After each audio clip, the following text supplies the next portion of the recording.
wa syukran ala ni'amillah wa usalli wa usallimu ala rasulillah wa ala alihi wa ashabihi wa man tabi'ah. Allahumma sholli ala sayyidina Muhammadin wa ala ali sayyidina Muhammad. Subhanaka la ilma lana illa ma 'allamtana.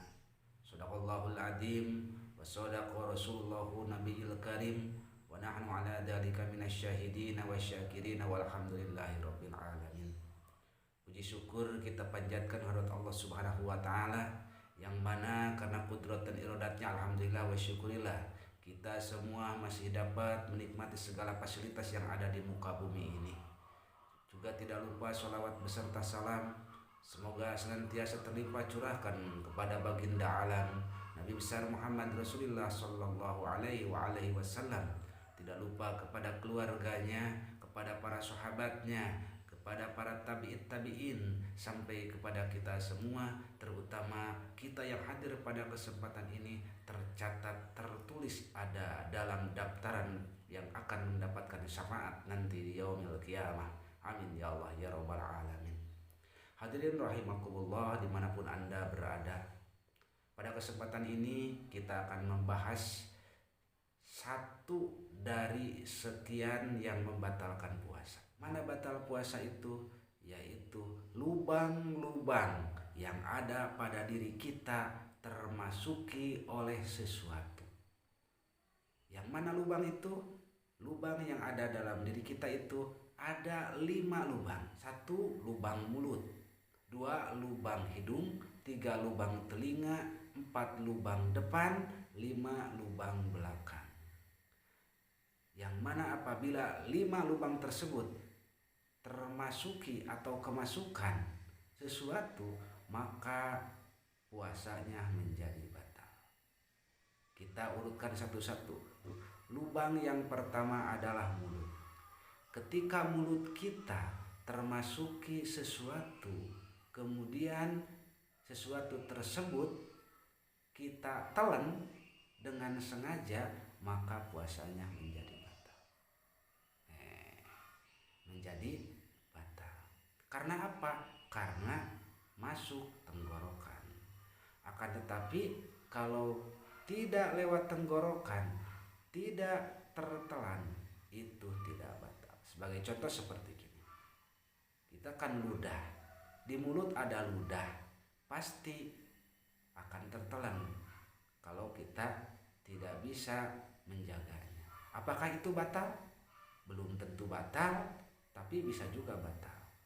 Ludah tertelan tidak batal apabila ada 3 syarat, yakni 3 syarat ludah yang tertelan tidak menjadi batal puasa. 1, harus ludah sendiri. Batal kalau kita menelan ludah kepunyaan orang lain, itu batal. Tapi kalau ludah sendiri, ludah kita sendiri ditelan sama kita, maka puasanya tidak batal.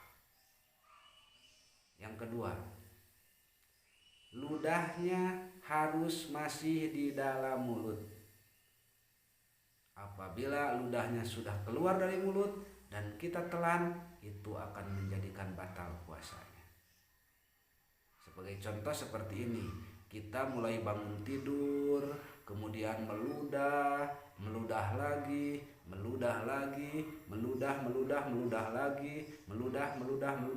dan terus meludah sampai kita simpan dalam satu tempat. Contoh dalam gelas kita simpan ya, dalam gelas. Kemudian si ludah dalam satu gelas itu kita minum, maka itu puasanya menjadi batal karena sudah keluar si ludah dari mulut.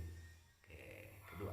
Yang ketiga, ludah tertelan tidak menjadi batal apabila ludah tersebut masih murni, belum tercampur dengan kopi, belum tercampur dengan permen, belum tercampur dengan Sprite, Coca-Cola dan sebagainya, maka itu tidak batal.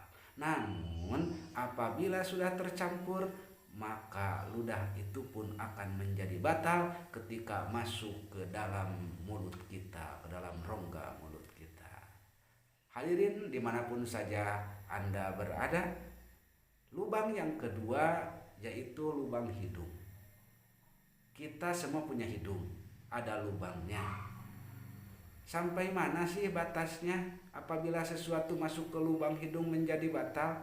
Nah, batasnya yaitu sampai ke lubang hidung sebelah atas. Yang mana dapat kita rasakan apabila ada yang masuk sesuatu ke hidung kita kemudian menjadi panas, hidung kita menjadi panas. Nah, itu adalah batas lubang hidung sebelah luar dan batas sebelah dalam. Apabila lewat itu maka puasanya menjadi batal.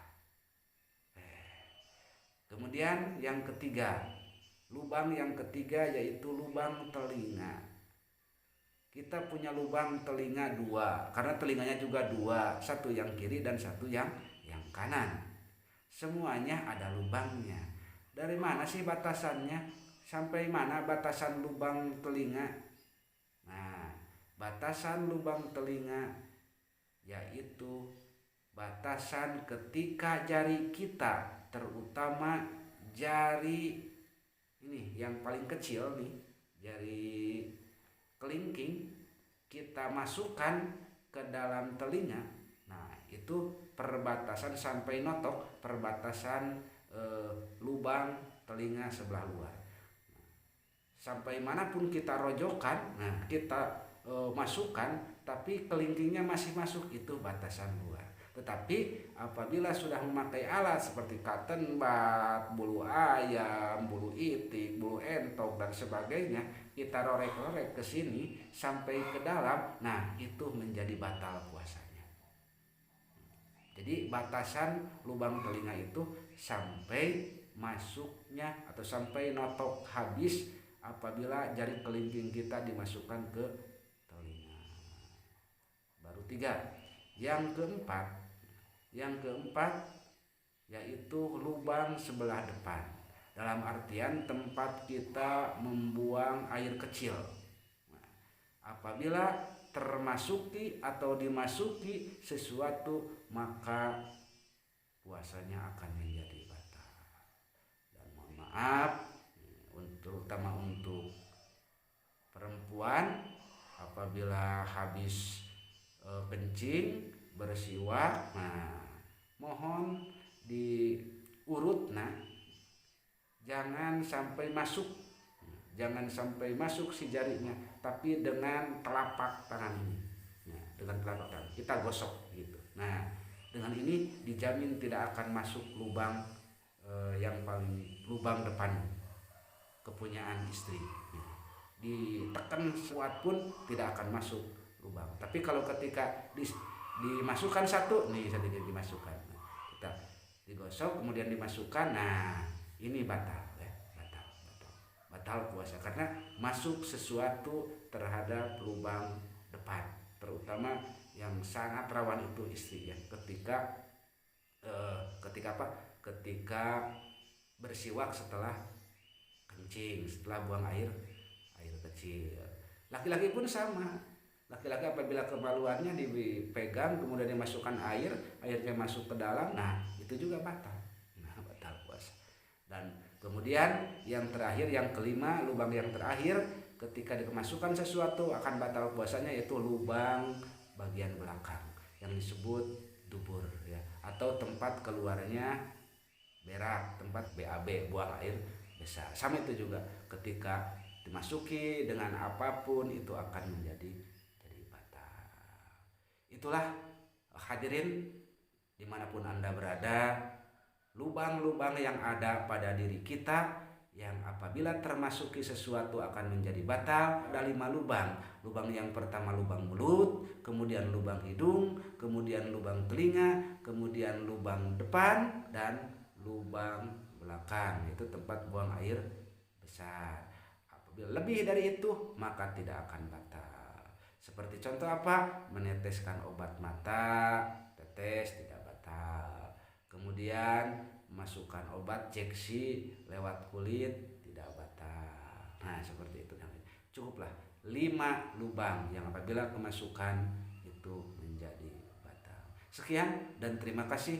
Wallahul muwaffiq ila aqwamit thoriq. Wassalamualaikum warahmatullahi wabarakatuh.